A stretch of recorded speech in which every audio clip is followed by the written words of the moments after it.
Welcome back to the show. Today we're going to talk about VHF antennas. While they look so simple sticking up there on the top of your boat, there's actually a lot more to them. So, Emily, let's get into it. Let's do it.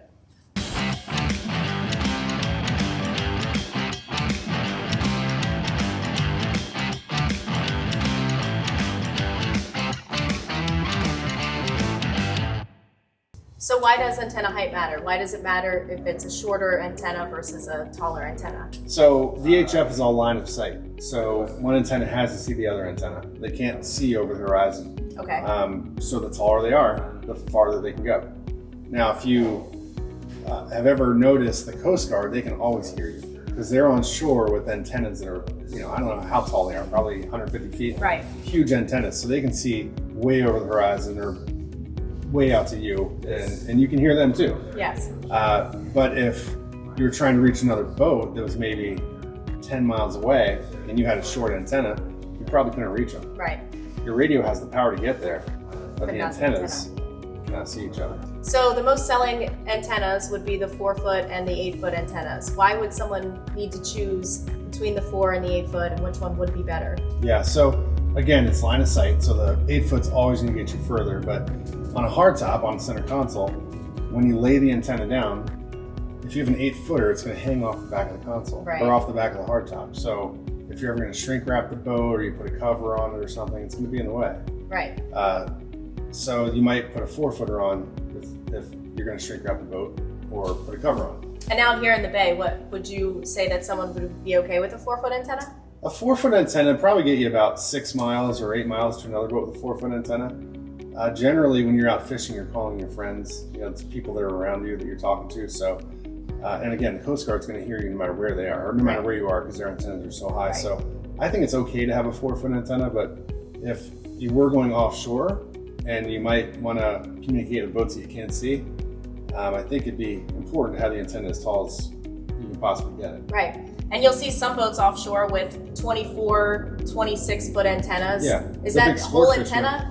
No, I mean, the sport fishermen, they'll put like 2 8-foot extensions on each side, which is 16 feet, and then they'll put an 8-foot antenna on top of that. And what does the extension do? The extension is really just a big hollow piece of fiberglass. The exterior finish will match the quality of an antenna, so it looks like it's all one big piece. They have stainless steel ferrules or connections in the middle to hold them all together.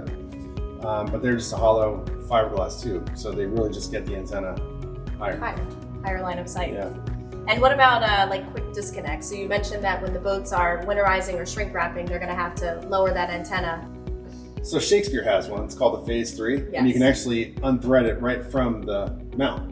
Okay. So with those, you can have an 8-footer and just totally pull it off the boat. Nice. Yeah, they're expensive, but they're very high quality and very they nice. Are. Yeah. Very and also, Shakespeare just released a 6187 stainless steel ratchet mount that is completely 4D. So you can rotate it 360 degrees without the need for any tools.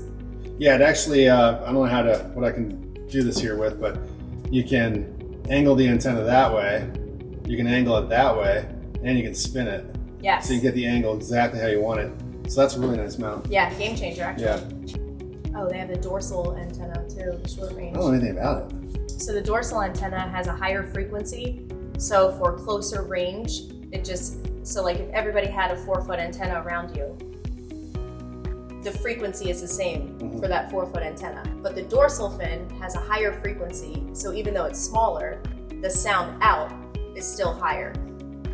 So it'll tract, it's only for close range, like 2 to 3 miles out is what you would use it for.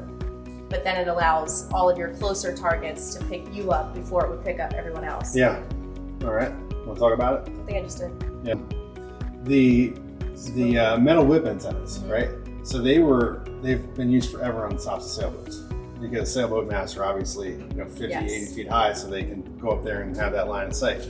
But I actually recommend those really often to people with small center console boats. And the reason is, I have a little boat like that. I have a little Wahoo, 17 Wahoo with a little center console, no T-top on it or anything.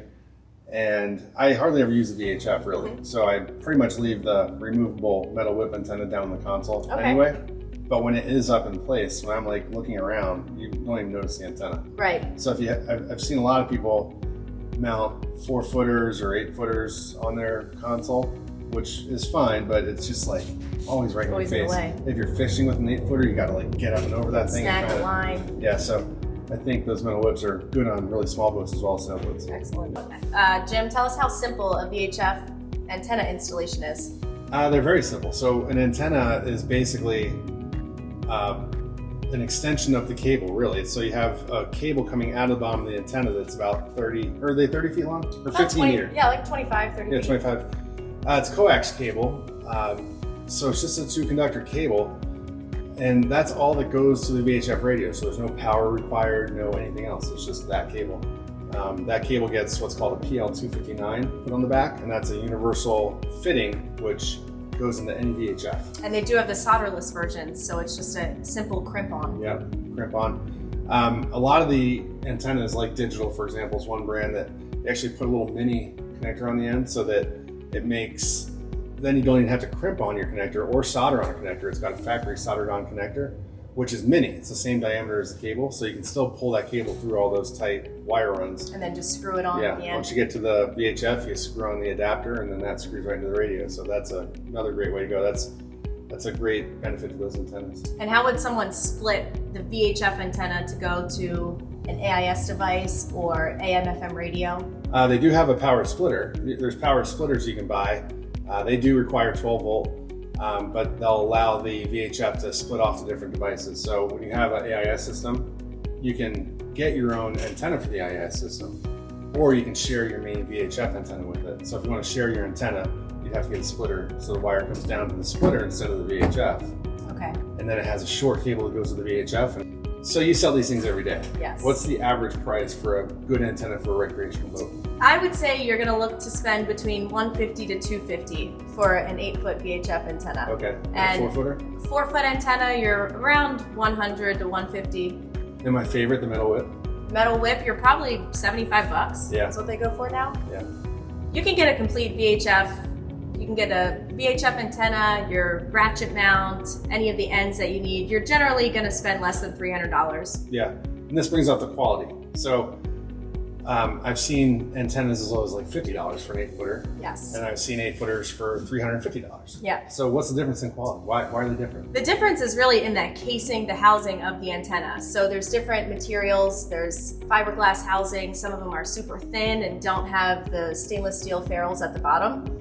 And then there are some that have extra layers or coating of the fiberglass all the way up to the tip of the antenna. So that way it really holds up in all the And the environments. finishes, you can really see the finishes. Some antennas, yes. you can see you can actually see the spiraling of the fiberglass. Yeah. But some are like glossy. Glossy. Like, super nice finish. Yes, and people do get the antennas custom painted. So a lot of the brands, actually Shakespeare is just now coming out with black coated antennas, which Digital has had for a while.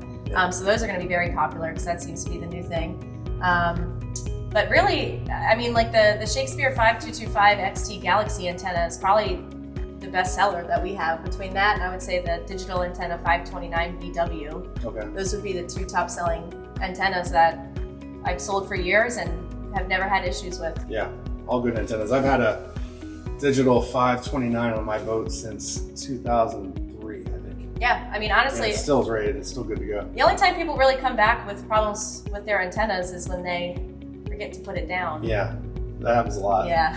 Which goes back to why you might get a 4-footer instead of an 8-footer. Yeah, they're a little forgetful. Yeah, but the quality, it really is like, the only things that really go into the construction of an antenna is how the fiberglass is attached to the ferrule. Yes. And the quality of the ferrule. So I've seen cheaper ones fail at the ferrule. The fiberglass will just start to weaken there and sometimes fall out. Mm-hmm. I know you've seen when you're walking around marinas, you see antennas on boats that are just like fraying. Yes. You know, the fibers are fraying off of them. Those are generally cheap ones. I've never seen a good one do that. No. You know, mine after 20 years, it still looks like new. Yeah. But the cheap ones, I mean, they're almost doing that when you They're install very them. flimsy, especially if you're out in rougher conditions. You Yeah. can see them wiggling around whenever the wind is high. It's a lot of stress on them. It is. Yeah. Okay. We have a mount that we make in our Champion line of products from BOE Marine. That's a stainless steel ratchet mount. How do you find that on our website? You can type in Champion ratchet mount. and you will find it listed. I think it's probably right around like $35 versus the $50 that you would spend from a different brand. Yeah. So it's high quality stainless. high quality, same available. functionality. Yep. Perfect. So check that out to save a few dollars. Thank you for watching. We hope you learned something. Don't forget to subscribe and share our channel and stay up to date with all things BOE Marine. Thanks for watching. Not bad. That's good.